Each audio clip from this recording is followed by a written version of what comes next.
I think it's so much mental work and so much mind games that you have to tell yourself, and so much strength that you have to have in order for you to understand inherently that life has got some fucked up shit in it, but you have to see positively.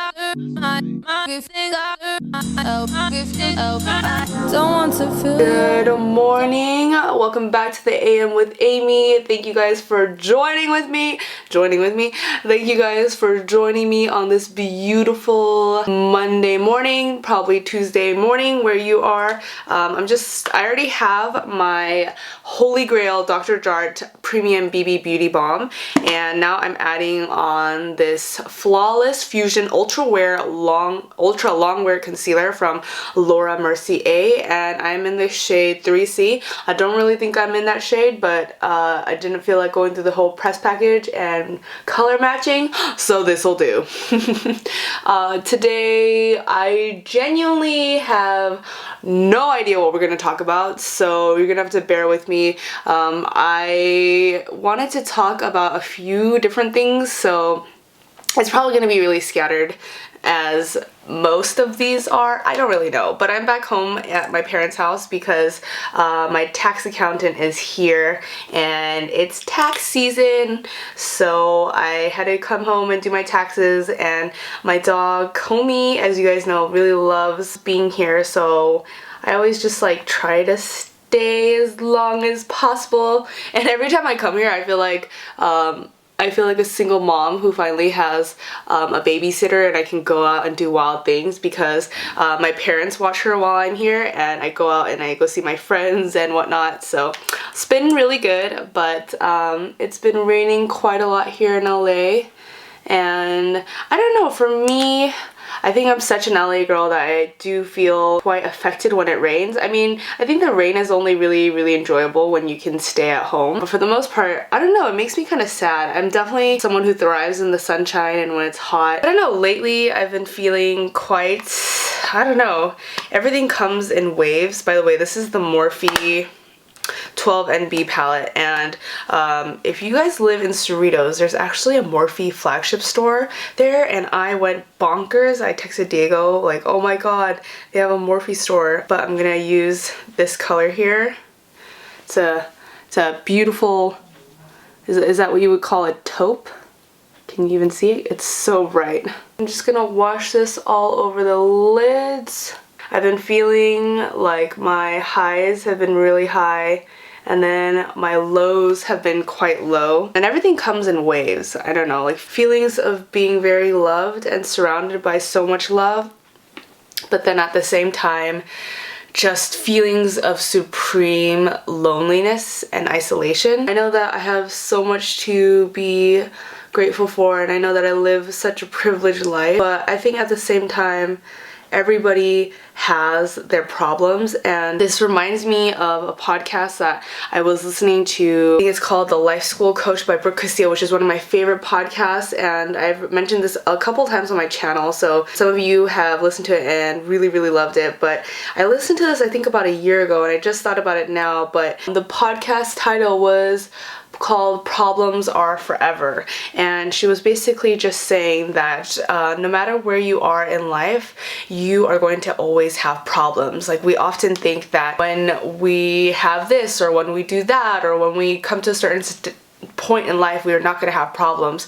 For example, when we're single and we have single problems, but what she tells her audience is that, yeah, when you're single you have problems, but then when you're in a relationship or when you're married, then comes in a whole new set of problems, your married problems or your relationship problems. And so it's really kind of like naive and foolish to think that our lives will be better if we have a certain thing or are at a certain point in our life, because she's basically saying that no, we are going to have problems forever.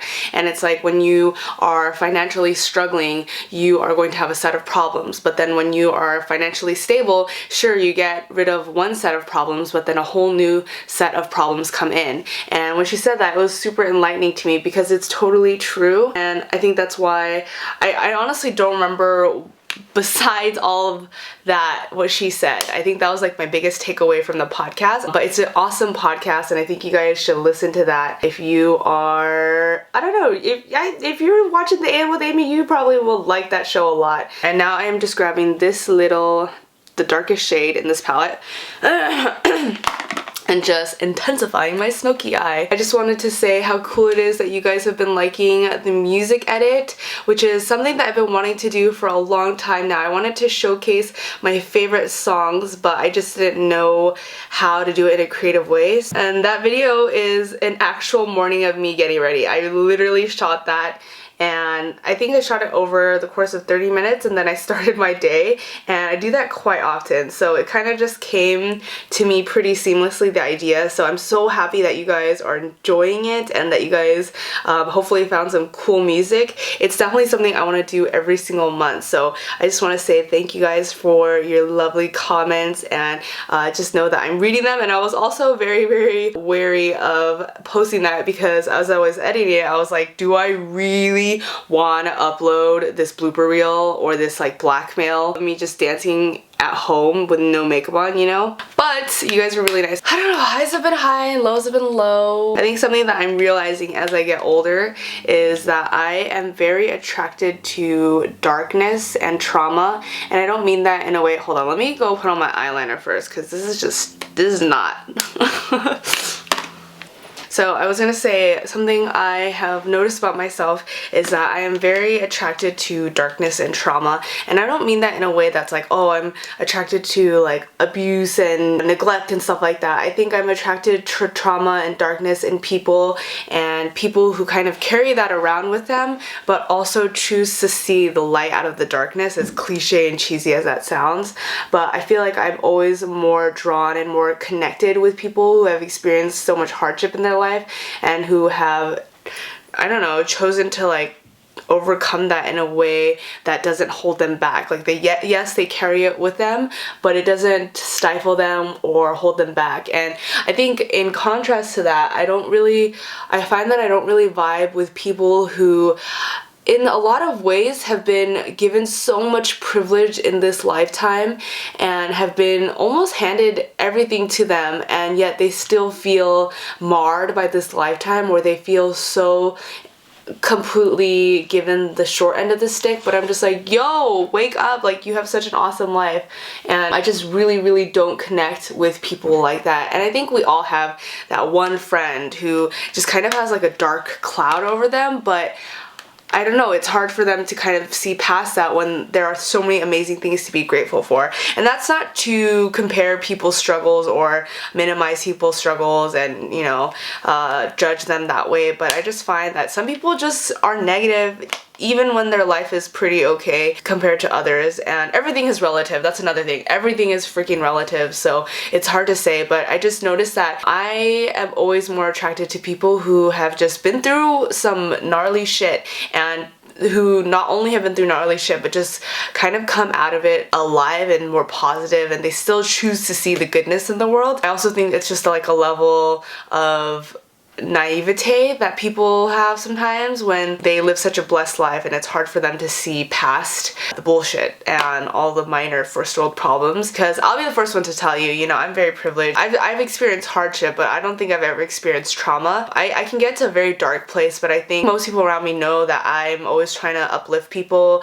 and try to make people feel better, and just, I'm always goofy. I'm like such a goofy person, but I carry so much sadness inside me, and I think growing up it was a misconception that I was so goofy that I wasn't smart, that, you know, happy people aren't smart. But I actually think, in fact, happy people are even smarter, because they have seen the hardship and they know that life is hard, but they choose to see the best out of it, and that takes more mental work and more strength than to understand and know that life has some fucked up shit sometimes, and to sit in that. And I'm just very attracted to that in life, I realize. I think it's so much mental work and so much mind games that you have to tell yourself, and so much strength that you have to have in order for you to understand inherently that life has got some fucked up shit in it, but you can cannot just only see that. You have to see positively. So I think it takes so much more work to understand that there's a lot of bad things in the world and still see good out of it. And I think I really appreciate that type of darkness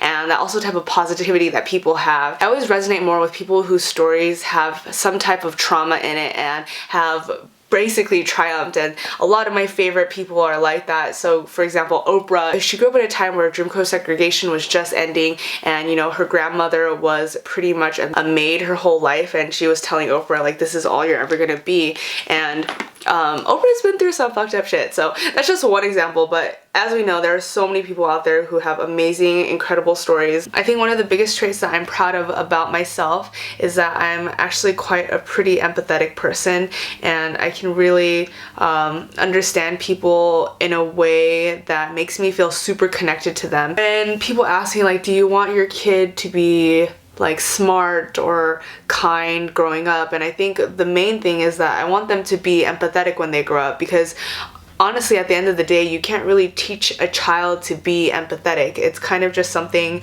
that they need to either be nurtured into, or it has to be a part of their nature. Although the nurture versus nature dichotomy is a false dichotomy, everything in this world is influenced by both, and so you can't really truly have one or the other. If we're gonna talk about zodiac signs or whatever, I am a sun sign Aquarius. I don't know. So this is how I feel about the zodiac. As an intellectual, I mean, obviously I'm super skeptical of it, but as a creative and as a free spirit, I'm like, why the fuck not, you know? Everyone in LA is like very into the zodiac sign, or I guess a lot of people are, and I don't want to look down on anyone that likes it or doesn't like it, you know, whether you believe in it or not. I think it's a fun thing. I love personality tests, but I am an INTJ from the Myers-Briggs personality test, and I am an INTJ to, like, it's pretty accurate. Some of it I don't agree with. Like it says INTJs are not supposed to be good with aesthetic things, and I'm like, I love fashion. So my sun sign is an Aquarius, and one of these days I went down the rabbit hole because my friend was like, oh, if you don't resonate with your sun sign, you could be, you would resonate with your moon or your rising sign or something. And I was like, what? And then I just went down the rabbit hole. So I am a sun sign Aquarius, and I've had multiple people in my life who love astrology send me profiles of Aquarians and just text me like, yo, you're an Aquarius to a T. And I would agree that I'm very much so an Aquarius. I very much so identify with the sign. Like when I read it, I'm like, that's me. And I guess for me with zodiac and like Myers-Briggs, the biggest thing I want to know is not what you are. It's like what you are and if you resonate with it. That's the biggest thing. I'm like, I want to know if you resonate with your sign or your personality quiz, because yeah, they're all written in a way that it's supposed to apply to everybody.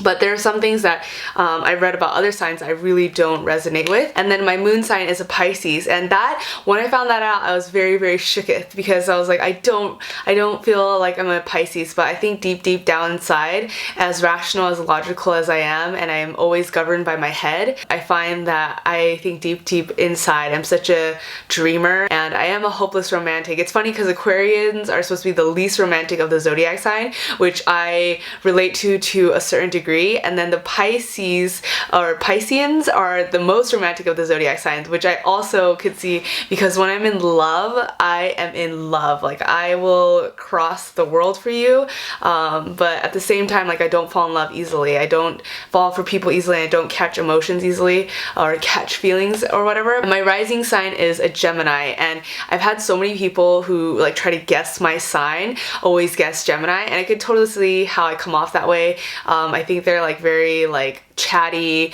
and they're very polarizing people. Like they can either be super outgoing or super shy, and depending on the day that you meet me, I come off as super shy or sometimes really outgoing. I don't know, Aquarius and Geminis are both air signs, so I resonate with all of the air signs pretty much. Let me know in the comments below what you guys are and like what type of people you're kind of attracted to most, because I don't know, I think it's fun. I did highlight and blush. I think I want to do lips now. I'm going for this red that I actually can't talk about yet. And I really do love hearing about personality tests, and if you don't believe in it, I totally understand that. And if you do believe in it, I totally vibe with you too. I really don't know what this was, but thank you guys so much for getting ready with me today on the AM with Amy. Be sure to hit that subscribe button if you like these videos. I do fashion and beauty and lifestyle and blah blah blah. If you guys want to watch more the AM with Amy's where I'm talking about toxic friendships or dealing with negative emotions, stick around because here they are, and I will see you guys in my next one. Bye!